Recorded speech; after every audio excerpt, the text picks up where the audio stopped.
भगवान विष्णू, लक्ष्मी, सरस्वती यांना कायम आपण सुंदर अशा पितांबर आणि साड्यांमध्ये पाहिलंय.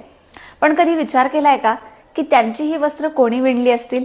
Welcome to Kathpadar series. आपल्या पुराणांमध्ये ऋषी मार्कंडेय हे देवतांचे विणकर होते असा उल्लेख आहे. जेव्हा महादेवाने यमापासून ऋषी मार्कंडेयांना वाचवलं होतं तेव्हा त्यांना एक टास्क सुद्धा दिलं होतं की संपूर्ण मानवजातीला नग्न अवस्थेपासून मुक्त करायचं. मार्कंडेय ऋषींनी त्यासाठी एक यज्ञ केला आणि त्यातून भवना ऋषींचा जन्म झाला.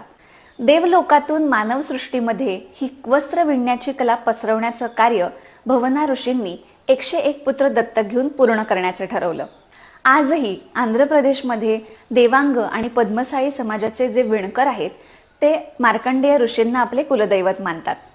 खरं तर आपल्या भारतातलं कोणतंही वस्त्र विणण्याची कला हे करणं, जोपासणं कोणा ऐऱ्यागैऱ्याचं काम नाहीये. आणि ही कला जर तुमच्या हातात असेल तर ती दैवी कला तुम्हाला मार्कंडेय ऋषींच्या आशीर्वादामुळे मिळाली आहे.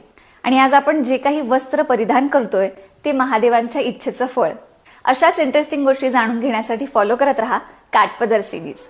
आणि तुम्हालाही अशाच हातमागावर विणलेल्या सुंदर साड्या हव्या असतील तर मला कमेंट करून सांगा काठपदर.